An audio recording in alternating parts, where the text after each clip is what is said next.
We're here with a meeting of the Naples Daily News Editorial Board, and joining us is Bill Barnett, Naples City Councilman, who's running for mayor. Thank you for joining us today, Bill. For purposes of those viewing this, we're going to try to avoid going over some of the same questions that we asked all three of the candidates at our forum a few nights ago, and we would encourage folks watching this to go watch that video as well too, that covers some particular issue questions. So we're going to try to orient a lot of our questions today to you specifically as a candidate, Bill. But let's go ahead and start out for those who are not familiar with your background.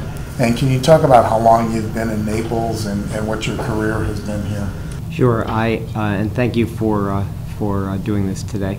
I am a 43-year resident of the city of Naples. I have served as 12 years mayor, 12 years city council. I raised my family here. I had a business here in the early years. I was the Toyota BMW dealer, and then in 1984 became involved in city politics, and all my kids have attended Collier County Public Schools. And do you want to cover a little bit about why you're running? Yeah, I'll be glad to. As I said, I have served as 12 years as the mayor of the city of Naples, and I termed out in 2012. Have spent the last 4 years on city council, and I just feel, like any candidate's running, that I can do a better job as we move into the future. Is there any issue in your mind at all as, okay, there are term limits here.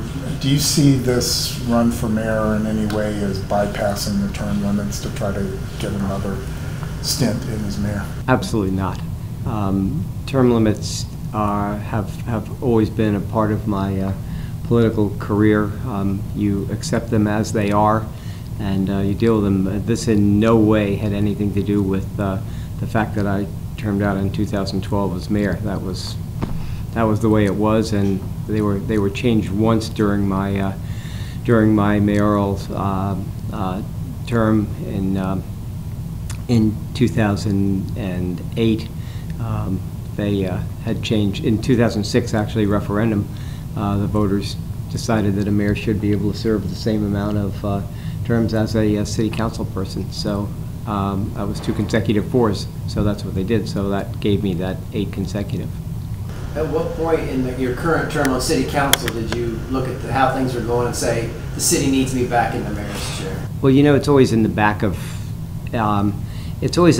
one's mind if they really, really enjoyed and felt that they were doing a good job, and could not do that anymore. It never really left, but it wasn't at the forefront. And then it was really last summer at the beginning. Well, actually, it was the end of last spring when I was approached by a group of citizens, and they said, we want to support you, and we would really like to see you run again as mayor. And that was probably all I needed, was a little gentle nudge, and so therefore. Were there particular things they brought up to you, like we'd like to see you run because this isn't going properly or that's not going properly? They brought up a lot of things, starting with the dysfunction in city council. A lot of the public was disappointed with the way they had been treated, getting cut off at the buzzer on their time limits, council meetings that ran very, very long, not being able to stay current on workshops, which are so important, by not getting the items covered and done. There was just a myriad of reasons that they gave in addition to what I just said, that they said, we really want you back. And it is a leadership style. There's no two ways about it. You mentioned the what. Are you willing to divulge a little bit of who some of those individuals were? Well, they were from north to south, or south to north, either way you want to look at it.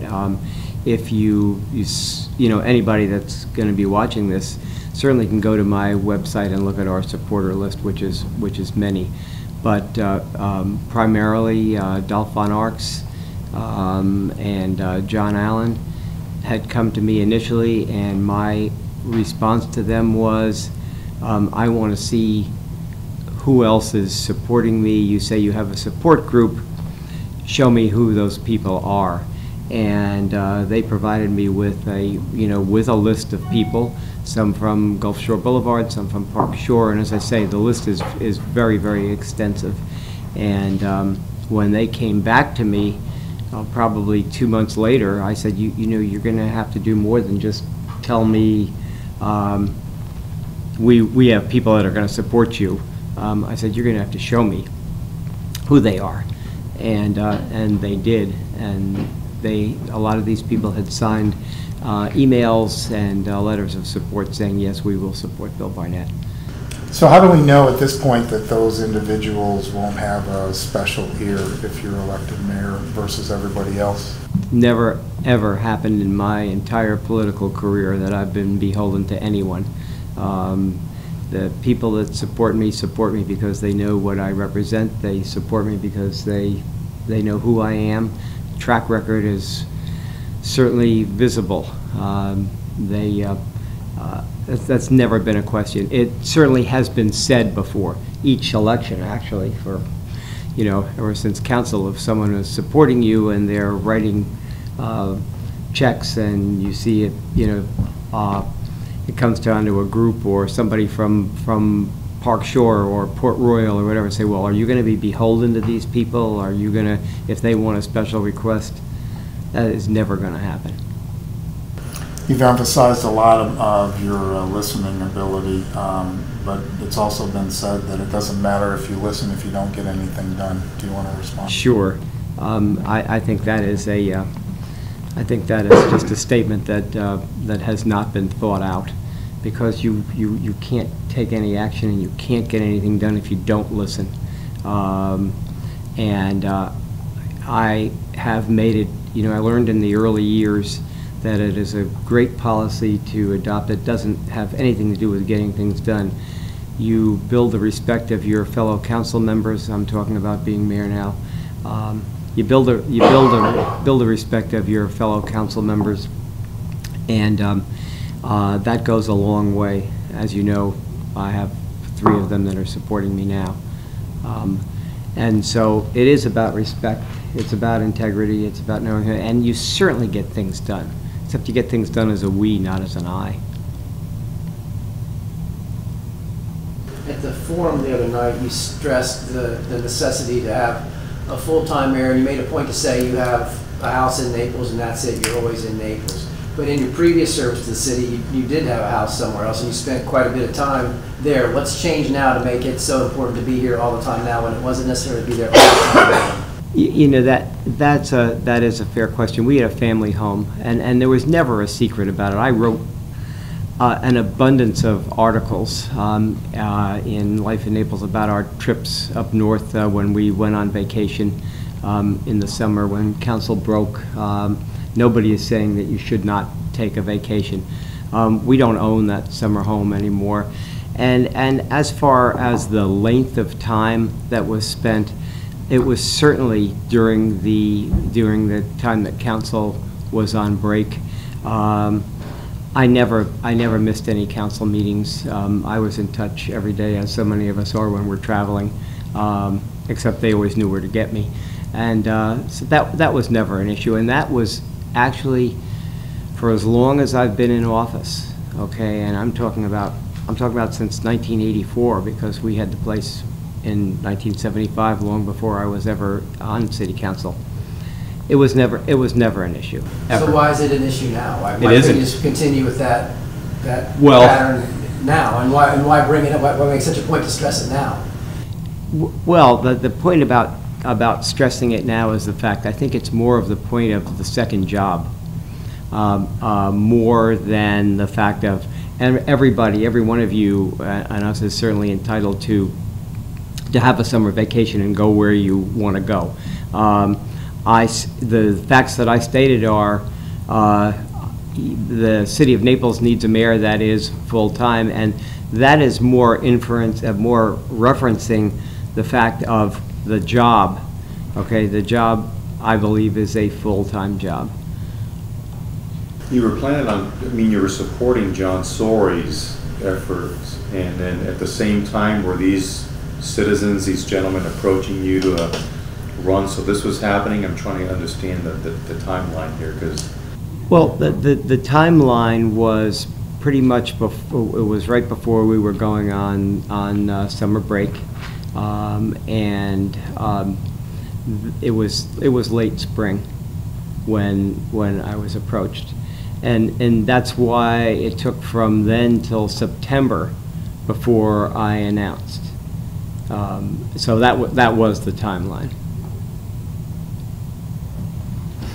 Because you were supporting him, his re-election effort, but earlier you had mentioned, correct me if I'm wrong, that once they approached you and they told you that, listen, we want to get behind you, you said, okay, I'm in.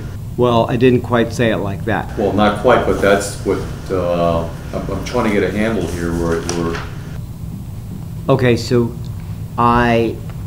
let's go back to late April, early May. I guess it's a matter of allegiance. You're supporting, are you supporting Sorey while at the same time you've already made up a decision, it sounds to me? No. I was a council member, okay, and I pledged when I was first elected to council after I termed out as mayor. People were asking me, well, you know, are you going to interfere with Mayor Sorey? Are you going to, you know, butt in every 2 minutes and tell him how to do things and whatever? And I said no. I said I just want to be a good council member. Okay, I'm not going to step on the mayor's toes. And after the first 2 years, there, you know, it is certainly a learning curve. And after the first 2 years, we went into the third year. Things started to get. Issues started to, they started to go a little bit south, so to speak. Disruptive council members were arguing, debating with each other, but it wasn't just friendly, they were really at each other. And I felt like, okay, I'm really just not happy with the procedure, not happy with a lot of things that I see. But the timeline, it wasn't something, and you said, well, you were supporting Sorey. No, I was doing my job as a council member. The illusion of, well, you and John voted together 95% of the time, one seems to leave out the fact that there were 5 other council members other than John Sorey and myself, and so you're either voting majority or minority, and I never look at it that way of counting up, oh my gosh, I voted 88% today with, and I was on the downside of 12%. I never thought like that. That's just not how it was. So when you say I was supporting John Sorey, I supported John Sorey when he ran unopposed for mayor. I'm talking about re-election, because you were for re-election now, because you were involved. The mayor has said that he was surprised because you were involved, you had pledged your support to help him in his re-election effort. Well, that was at the very beginning. There was no political, I mean, he didn't announce for mayor until after I did. He was collecting money, but I was the first one to announce for mayor on September 15th. He didn't have his official election party or gathering until sometime in November. And in all my elections and in all my campaigns, I have always been out early and let the people know that I am committed and this is what I want to do. So there's a balance point there where you say, well, okay, and that's a good question. You've got obviously a long history on council. Some folks will say and look at the traffic problem out there today and say this is a fault of past leadership in the city and not taking care of what was going to need to be the future to provide the roads for traffic. How would you respond to those kind of criticisms? Well, I would respond and simply say that, you know, when I moved here in 1973, 41 was 2-lane. Things were an awful lot different, and as people moved here, I think that we did the best that we could. I mean, we look around, and as the years go by, you say, wow, look what's happening here. I think we kept up with it as good as we could, but as we all know, living in Naples, Florida, the growth has just been incredible, and I'm talking about county growth, and I'm going to take it one step further, that throughout this campaign, and it's not just campaign rhetoric that I'm talking about here, and it's going to come down to, you're going to most likely ask me a question about, well, the future. What's the biggest, you know, what is going to be our biggest issue when you're mayor, or if you're fortunate to be elected mayor? What's the biggest issue that's facing us? Well, it is the traffic, and it is the tremendous growth in the county and our infrastructure, and what am I, Bill Barnett, going to do about it? Well, I, along with the sitting council members and the new council, and this is a plan and a vision, and I think it can be done. I want to work with the county. I want to work with the county commission. We have not had a joint city council county commission joint meeting in 3 years, but I want to work with the county and the state. And our lights were synchronized at one time, believe it or not. I don't think that works for anybody unless it's 1 a.m. in the morning and you're coming home from a benefit, and you can definitely get from Pine Ridge all the way down to South Naples and catch the lights right. But the technology is out there, and this is something that we absolutely have to do, because they're going to keep coming. And that to me is absolutely crucial. I'll ask another question about your long time on council. One of the other, and also your years as mayor, one of the things that we're hearing out there is that the polling property sat there for all of this time, and the city never did anything. They botched the opportunity to get their hands on that and turn it into a park, and now the current mayor has come in, and now Baker Park is coming to reality. How do you respond to that kind of criticism, that basically that thing just waffled forever and now it's moving forward? If I had another hour, I could definitely do that, but the answer to that is just, those that are criticizing that is just not a fact. We had a park designed on that 6.5 acres years ago, and new council came in and it never got built. Those plans are probably somewhere gathering dust on a city shelf, and I was very frustrated. Then the lawsuit with the Pullings. John Pulling was an amazing gentleman, for if any of you had ever met him. When he came into your office and he shook your hand and he said, "That's a deal," that's the way he operated.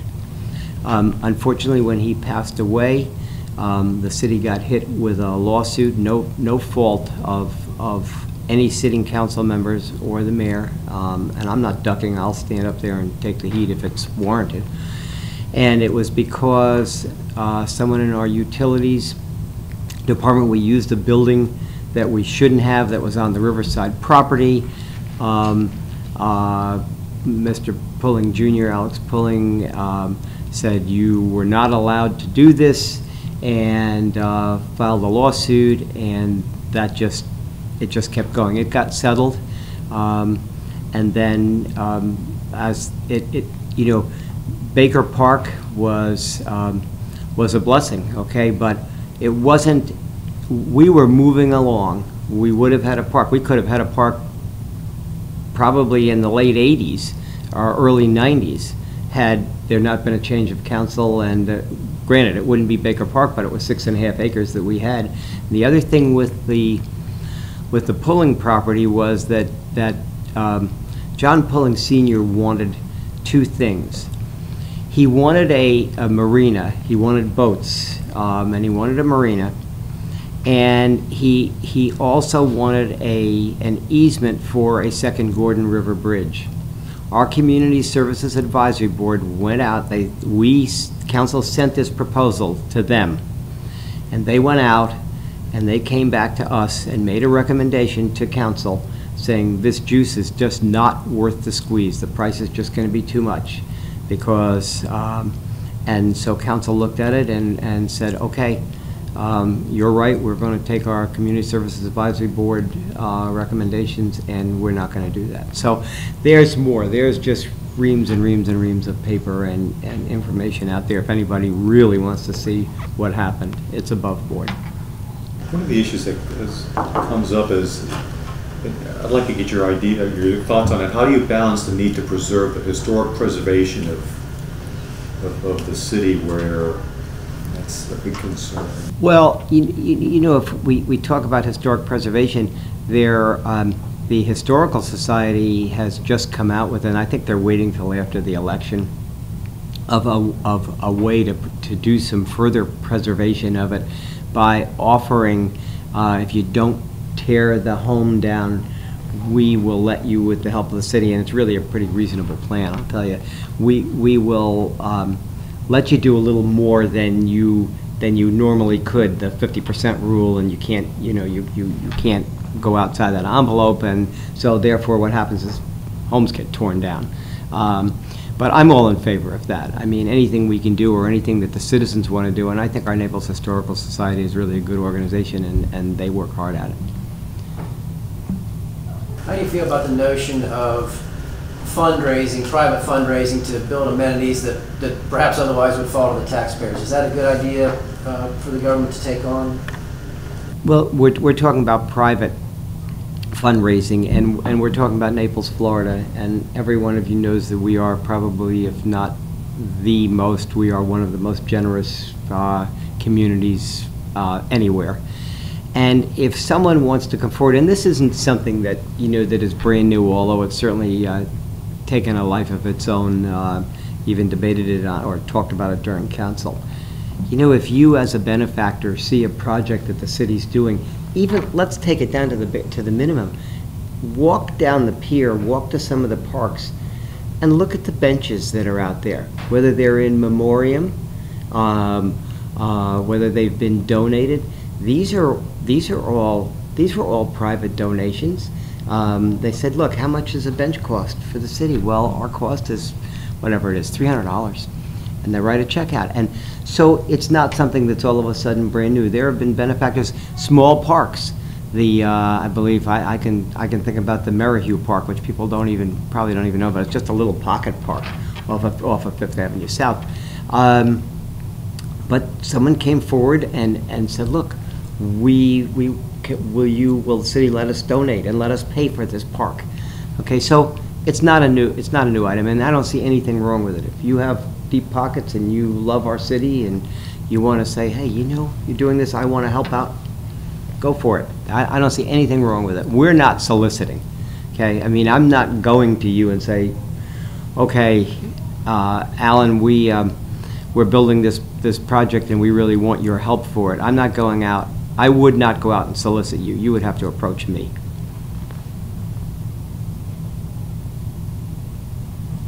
What's your working relationship with the city manager? Do you think the current mayor has too cozy of a relationship, and how did you manage that relationship when you were mayor before, and how would it be different now? Well, the city manager and I always, my city managers that I've had the pleasure of working with, and we've really had some good ones, from Dr. Richard Woodruff to Dr. Bob Lee and to Bill Moss. We've always had a wonderful working relationship. The first thing that I do when I've met each of the city managers or started working with them is I said, look, we sit down and I say, I know where the line is drawn. I know what the charter says we're responsible for. We're responsible for setting policy, and you're responsible for carrying it out with your staff, with your department heads. And I would always say, look, let's touch base. We meet every day like hopefully most mayors would meet with city manager. And your question was, with the current mayor, do I... Is it too cozy? Cozy or micromanage too much? I think... Let's go ahead and take you up on the micromanage. Is it micromanage? Yes. Yes. I don't feel that our staff is given the freedom, and let's just talk about our city manager, Bill Moss. He and Roger Renke, the mayor, the city manager, and the assistant city manager are superb people. They're very smart. They know how to run a city. But I think that they are not being allowed to do their jobs to their full potential. I think that they feel like they're boxed in. I certainly think that Bill Moss feels that way, even though he's much too much of a gentleman to come out and say it. You know, it's kind of tough to dispute the mayor if the mayor is, as John Sorey has said numerous times, he's aggressive, and he feels, I think, that he has to be involved in every single thing that goes on. And I think that if you let the staff do their job, I just think it's beneficial to all the community. You mentioned the need to work with the county and the lack of joint meetings. How would that play out in terms of drainage and water coming into the Gordon River, basically, and then expound on a little bit the city's own situation with its outfall pipes from the Gulf of Mexico? How should the city address that going forward? Well, if I can go to the outfalls and the issue with them, I am a firm believer that what we need to do next, and I'll come back to the county in 1 second. I think what we need to do next, and it was part of what I was going to say about our natural resources department, that they are now a part of the streets and stormwater department. And where am I going with this? They need to be, if I'm fortunate enough to be elected mayor, they need to be taken out of streets and stormwater, and they need to stand on their own. They need to be back to a separate department. And what they need to do and what we need to do is we need to look at that stormwater that is coming out of those outfalls into the Gulf, and we need to do a study on it before we spend any more money on figuring out, okay, can we recapture this? Is there a way to link it into lines and everything? And that's our natural resources department. And I say that because I'm very strong about that. I feel that they have some projects that we don't even get to see. Council doesn't even get to see. As far as going to the county and working with the county, many people don't know, but our staff works with their staff every single day. It's not communicated, but it happens. As far as joint city council, county commission, that's something that we need to do for no other reason than saying, look, this is a collegial group, and we need to be able to communicate with each other. We need to sit down at a table like this, and we need to put some things on the table. We'll have a set agenda, otherwise I've been there, and it could go on indefinitely. But you're going to have new commissioners coming in, and we've got 3 new council candidates coming in. This is so important. How about your views on just the redevelopment and the tug and pull about downtown, Sure, revitalizing it versus neighbors wanting to preserve the old way? You know, in 1984, when I was on my first term as council, and even before that, you know, we remember what Fifth Avenue South looked like. And when I got into politics, and I will say for our forefathers, they knew what they didn't want Naples to be. And it's been carried out. And Fifth Avenue South has lived its own life. From the few mom and pop stores in 1973 and 2 restaurants in Naples, St. George and the Dragon and Piccadilly Pub, to where we are today. It has, it's been an amazing journey. And it's been private, public sector all the time working on this. And I'll go specifically to when Duani came in. and we were losing Fifth Avenue South. It wasn't the heart of Naples anymore. It was decaying. And we had that tremendous resurgence, and for my mayor term from 96 to 2000, that was like the primary. It was incredible. And all along the residents and the commercial, there was always in front of council, we don't want a Key West. That was the old, we don't want Key West. We don't want bars up and down the street. And so as time went on and transpired, all the councils tried to keep that balance point. We don't want encroachment from commercial into residential. And of course, surrounding Fifth Avenue South is residential.